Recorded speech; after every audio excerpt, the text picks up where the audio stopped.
Bila dah bersiap, TJ terus duduk dekat anak tangga rumah, merenung hari yang makin gelap. Tak lama lagi azan akan berkumandang. Tak lama kemudian terdengar suara guru silat dari bilik air. Tiba-tiba guru silat keluar dari bilik air, berlari ke arah TJ dengan wajah yang cemas. TJ tanya kenapa.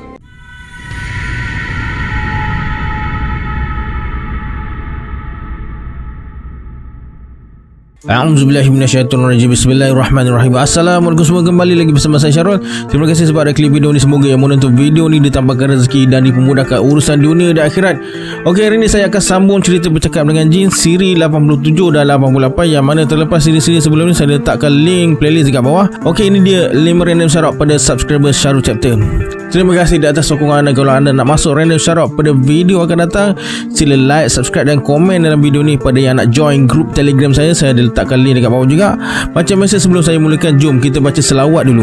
Sallallahu Rabbuna ala nuril mubin Ahmad al-Mustafa Sayyidil Mursalin. Sallallahu Rabbuna ala nuril mubin Ahmad al-Mustafa Sayyidil Mursalin. Sallallahu Rabbuna ala nuril mubin Ahmad al-Mustafa Sayyidil Mursalin.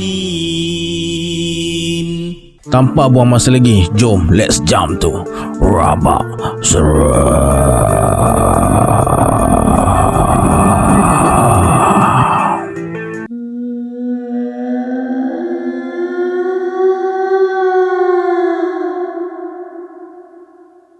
TJ terdengar bunyi sesuatu bergerak.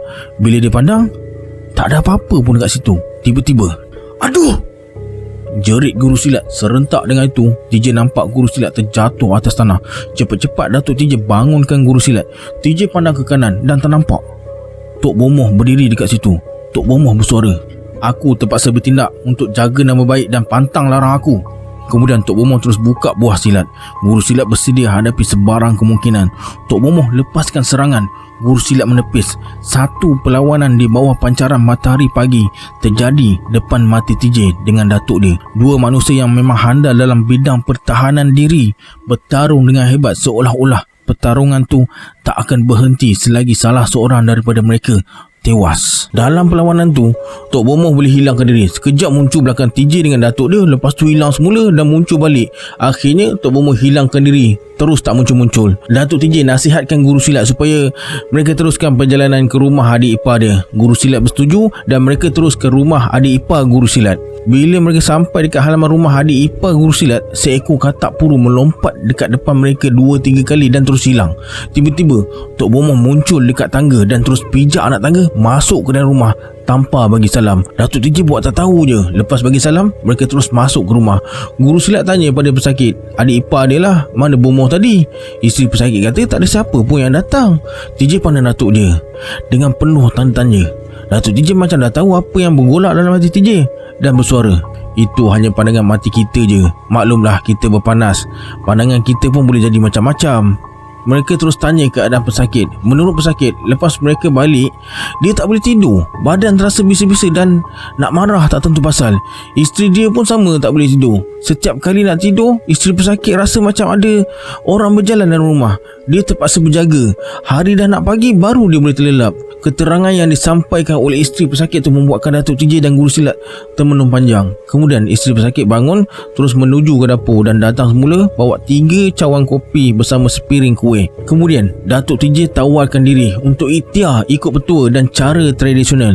Dia nak cuba buat ubat untuk keluarkan panas dari badan pesakit dulu dan suruh isteri pesakit sediakan pucuk pisang yang belum kembang, mempuluh batang pisang dan 1 baldi air dari kaki bukit. Datuk TJ akan cuba ikhtiar dengan cara ni lepas waktu asar. Tak lama kemudian, Datuk TJ ajak mereka pulang dan berjanji pada isteri pesakit akan datang lepas asar. Mereka pun tinggalkan rumah pesakit. Perjalanan ke rumah rasa tenang dan aman sebab tak ada sebarang gangguan yang tak diingini. Sebaik saja sampai di rumah pusaka guru silat, TJ terus duduk berehat dekat anjung rumah. Datuk TJ baca Quran. Guru silat pula agak sibuk. Seluruh bilik yang ada dalam rumah tu diperiksa dan semua barang yang ada dalam bilik yang tak digunakan terus dikeluarkan dan diletakkan dekat ruang tengah. Antara barang yang menarik minat TJ ialah sebatang tongkat yang kepalanya diukir macam ular berkepala dua. Menurut guru silat, tongkat ni jarang digunakan oleh ayah dia dan tongkat ni diwarisi dari nenek dia. Kalau tak silap, umur tongkat tu dah lebih 300 tahun. Tak ada waris yang nak simpan tongkat tu. Kata mereka, tongkat ni keras, ada pembawanya. Kalau tak tahan orang yang simpan tu, boleh jatuh sakit. Guru silat bercadang nak campakkan tongkat tu ke dalam sungai. Tak ada faedah simpan tongkat ni, buat susahkan hati kaum keluarga dia je. Kemudian guru silat terus sandarkan tongkat ke dinding dan mula kemas barang-barang yang berselerakan masuk ke dalam peti hitam. Lepas siap berkemas, guru silat minta izin dari Datuk TJ nak ajak TJ buang tongkat tu ke sungai. Datuk TJ izinkan. Mari, guru silat tarik tangan TJ. Tanpa buang masa, TJ terus bangun dan ikut langkah guru silat tu. Setelah melalui kawasan yang ditumbuhi dengan pokok senduduk, mereka sampai di tebing sungai yang airnya mengalir jernih. Sungai nampak deras dan dalam. Guru silat bersuara, "Dekat situ tempat kamu, bukan dekat rumah." Guru silat terus campak tongkat tu ke dalam sungai. Tongkat tu tenggelam timbul. Akhirnya hilang dari pandangan. Guru silat bersuara, "Biar dihanyutkan air sungai hingga ke laut Selat Melaka. Ini sebagai permulaan. Semua yang ada dalam peti hitam nak aku buangkan ke laut." Mereka berdua terus pulang ke rumah semula. Lepas solat asar, mereka bertiga segera bersiap untuk pergi ke rumah pesakit. TJ ternampak dekat tangan Datuk dia ada besi kecil sepanjang 2 inci. "Dari mana dapat besi tu?" tanya guru silat. Datuk TJ cakap besi tu dijumpa bawah tangga. Sepanjang perjalanan ke rumah pesakit tu tak ada apa yang berlaku. Setelah bagi salam dan masuk ke rumah, semua barang-barang yang dipesan oleh Datuk TJ dah berada dekat ruang tengah rumah, diisi dalam dulang tembaga. Datuk TJ dan guru silat terus duduk bersimpuh depan dulang tembaga tu. Isteri pesakit terus ke dapur untuk buat kopi. Dengan tenang, Datuk TJ gosok pucuk pisang dengan belakang tangan kirinya sebanyak 3 kali. Lepas tu dia jentik mempulur batang pisang dengan ibu jari kaki kanan 3 kali berturut-turut sambil baca sesuatu. Kemudian dia suruh TJ dengan guru silat bawa barang-barang tu ke tempat pesakit dan suruh isteri pesakit bentangkan tikar mengkuang dekat tengah ruang rumah. Datuk TJ bersuara, "Bukakan pucuk pisang tu, letakkan atas tikar. Kemudian letakkan pesakit atas pucuk pisang tu." Isteri pesakit dan guru silat angkat pesakit dan terus letakkan atas pucuk pisang. Datuk TJ pula letakkan mempulur batang pisang atas dada pesakit. Disusul memanjang hingga ke pergelangan kaki pesakit. 10 minit berlalu. Pesakit mula kelihatan resah. Mukanya berkerut, hidungnya kelihatan merah dan keluar air jernih. Perutnya yang buncit nampak berombak. Kulit perutnya jadi merah. "Tunggu dekat sini, jangan ke mana-mana," kata Datuk TJ. Lalu dia turun ke halaman rumah dan berlari ke sebelah kanan rumah, masuk ke dalam semak samun. Kemudian Datuk TJ keluar dari semak samun semula dengan sedahan daun gelenggang. Dia naik ke rumah dan letak daun gelenggang tu atas perut pesakit. Pucuk pisang dan mempulur batang pisang kelihatan beransur-ansur kecut dan bertukar jadi hitam. Pesakit terus mengeliat ke kiri, ke kanan. Wajahnya berkerut macam tahan rasa sakit yang amat sangat. Kulit perutnya bertambah merah macam buah tomato yang cukup masak. Urat-urat dekat perutnya pun kelihatan mengeras dan menegang. Tiba-tiba pesakit bertempik. Serentak dengan tu, mempulur pisang yang berada di atas tubuhnya berterbangan kena dinding rumah. Datuk TJ segera menerkam ke arah pesakit dan ambil daun gelenggang yang jatuh dekat tepi dia. 3 helai daun gelenggang tu Datuk TJ susun sebaris atas dahi pesakit. Perlahan-lahan Datuk TJ tepuk dahi pesakit 5 kali berturut-turut. Pesakit terus batuk bertalu-talu. Kulitnya yang merah menyala tadi mula beransur pulih dan akhirnya terus hilang. Pesakit terus minta air. Datuk TJ bersuara, "Bagi dia air. Campurkan dengan air limau dan halia. Sebelum bagi pada dia, serahkan pada saya dulu." Isteri pesakit datang dan serahkan gelas yang berisi air pada Datuk TJ. Datuk TJ letakkan gelas tu atas tapak tangan kirinya lebih kurang 2 minit. Kemudian dia baca surah Al-Fatihah 3 kali. "Bagikan padanya," kata Datuk TJ sambil serahkan gelas tu pada isteri pesakit. Pesakit terus minum dengan penuh nafsu. Seluruh badannya kelihatan berasap. Datuk TJ mendekati pesakit, lantas memicit pergelangan kaki pesakit. Pesakit mengeluh, tahan kesakitan. Kemudian Datuk TJ bagi petua pada isteri pesakit, mudah-mudahan bengkak perut suaminya tu boleh hilang. Datuk TJ suruh ambil daun gelenggang tua dan rebus. Airnya diminum 3 kali sehari. Kemudian daun yang direbus tu disapukan pada perut pesakit. Dengan izin Allah, bengkak perutnya akan sembuh. Lepas hirup kopi panas yang dah beransur sejuk tu, Datuk TJ minta diri untuk pulang dan akan datang semula hari esok lepas asar. Baru 3 langkah tinggalkan rumah pesakit, Datuk TJ kerutkan kening sambil raba besi kecil dalam poketnya. Tiba-tiba Datuk TJ berpatah balik ke kaki tangga, berhenti dekat situ dan keluarkan besi kecil. Kemudian Datuk TJ keliling rumah 3 kali dan terus menuju ke pokok rambai yang jaraknya lebih kurang 30 kaki dari sudut sebelah kiri rumah. Datuk TJ berdiri dekat perdu pokok rambai dan dengan tenang dia duduk membongkok lalu gali tanah dekat situ dengan besi kecil yang dibawanya. Datuk TJ terus gali tanah dekat pangkal perdu rambai sedalam yang boleh. Tengok, kata Datuk TJ. Datuk TJ angkat bungkusan sebesar penumbuk dan dengan berhati-hati dia letakkan di atas tanah.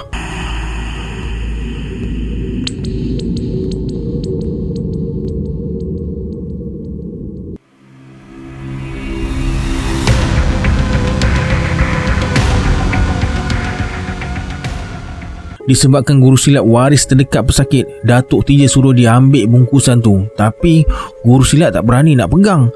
Datuk TJ paksa juga dia ambil kalau nak pesakit tu sembuh. Nak tak nak, dia terpaksa juga angkat bungkusan tu. Itu pun setelah Datuk TJ ambil sehelai daun rambai kering dan ramas hingga hancur. Kemudian Datuk TJ ambil sekepal tanah dan digaulkan dengan daun rambai tadi. Kedua belah tapak tangan guru silat tu dilumurkan dengan tanah dan daun rambai tadi. Bila dah ambil tu, Datuk TJ suruh guru silat letak bungkusan tu atas daun rambai kering dan langkah 2 kali. Kemudian Datuk TJ suruh guru silat buka bungkusan tu. Bila bungkusan tu dibuka, terlihat kain berwarna kuning. Buka lagi, ada kain berwarna biru dan berbau hapak. Bila kain berwarna biru tu dibuka, terlihat bulu burung tersusun. Kepala burung dibalut dengan kain merah. Badan burung yang dicabut bulunya kelihatan kering dan ada beberapa bilah jarum dan kulit limau nipis yang dah kering. Kemudian Datuk TJ ambil sebatang ranting dan tolak hingga badan burung tersebut terlentang dengan kedua belah kakinya menghala ke atas. Ada kesan jahitan pada burung tu. Datuk TJ bersuara, perut burung ni dibelah kemudian dijahit semula. Setiap kali Datuk TJ tekan perut burung dengan hujung ranting, kelihatan air keluar dari celah jahitan tu. Datuk TJ suruh TJ cari pucuk keladi rimba. Tapi mana nak cari daun keladi rimba dekat tengah kampung ni? Datuk TJ bersuara, tak apa, kau pergi cari daun mengkuang bawah rumah tu Tamah. Bila dah dapat daun mengkuang tu, Datuk TJ terus ambil bangkai burung dan letakkan atas daun mengkuang. Bila daun mengkuang tu dilipat, duri daun mengkuang tu tertikam pada kulit burung. Ketika itu juga mereka terdengar jeritan pesakit dari arah rumah. Suaranya lantang macam tahan kesakitan yang amat sangat. Datuk TJ tak hiraukan jeritan tu. Dia terus balut badan burung dengan daun mengkuang. Dilipatnya jadi 3 segi macam kuih koci. Lepas tu ditindih dengan besi kecil yang dia bawa.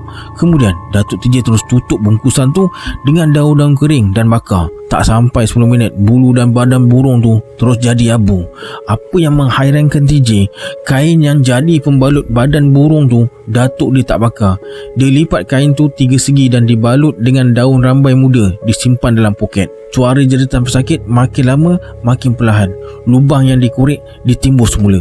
Datuk TJ terus ajak mereka pulang. Waktu mereka lintas halaman rumah, isteri pesakit dah berdiri depan pintu sambil panggil Datuk TJ dengan guru silat singgah ke rumah tengok wajah suaminya yang hitam sebelah dan suka menjilat-jilat lantai. Tapi Datuk TJ tak nak singgah. Dia bagi tahu pada isteri pesakit lepas senja nanti hitam dekat muka suaminya tu akan hilang dan dia akan berhenti menjilat lantai. Mereka terus melangkah dalam cuaca yang beransur gelap. Bila sampai di halaman rumah pusaka guru silat, Datuk TJ bersuara, malam ni semuanya selesai. Maksud awak? Dengan izin Allah, pesakit tu beransur sihat dan orang yang buat jahat akan terima pandahnya. Datuk TJ terus ke telaga dulu, mandi dan ambil air semayang. Guru silat jadi pelik. Air paip ada tapi Datuk TJ guna air perigi. TJ bersuara, biarkan Datuk saya dengan cara dia. Pelik, banyak perkara pelik yang dibuatnya. Biar saya pergi ke bilik air dulu. TJ terus menuju ke bilik air yang terletak di bahagian belakang rumah. Lepas TJ siap mandi, guru silat pula masuk. Datuk TJ masih lagi berada dekat perigi. Bila dah bersiap, TJ terus duduk dekat anak tangga rumah, merenung hari yang makin gelap. Tak lama lagi azan akan berkumandang. Tak lama kemudian terdengar suara guru silat dari bilik air. Tiba-tiba guru silat keluar dari bilik air, berlari ke arah TJ dengan wajah yang cemas. TJ tanya kenapa. Aku macam ternampak mayat berdiri dekat pintu bilik air. Bila aku pandang lagi sekali, mayat tu hilang. Pandangan mata je tu. Maklumlah kita letih. TJ cuba tenteramkan guru silat. Rasa takut masih nampak di wajahnya. Kemudian TJ ajak guru silat naik ke rumah dulu. Sebaik saja mereka duduk dekat bangku, Datuk TJ pun sampai dan ajak mereka solat berjemaah dekat surau. Tapi guru silat nak solat dekat rumah. Datuk TJ bersuara, kalau begitu biar aku dengan Tamar ke surau, kau solat seorang dekat rumah. Begini, biar saya dan Tamar solat dekat rumah, awak seorang je pergi ke surau. Baiklah. Datuk TJ tukar pakaian dan terus tinggalkan TJ dan guru silat dekat rumah. Lepas solat maghrib, TJ dengan guru silat masak makan malam. Masa tengah memasak tu, tiba-tiba guru silat tunjuk ke arah dinding rumah. 2-3 kali TJ pejam celikkan matanya. Dia macam tak percaya, macam mana tongkat yang dah dibuang boleh berada dalam rumah semula. Guru silat terus tarik tangan TJ mendekati tongkat yang tersandar dekat dinding. Kemudian guru silat suruh TJ pegang tongkat tu, tapi TJ tak berani. Lepas tu guru silat ambil kain pelekat dan campak ke arah tongkat tu. Kain pelekat tersangkut pada kepala tongkat. Tongkat tu terus jatuh berdentum. Dengan perlahan guru silat terus sentap kain pelekat dengan sekuat hati hingga kain pelekat terpisah dengan tongkat. Guru silat terus sambar tongkat tersebut dan bersuara, memang betul, tongkat ni tongkat pusaka.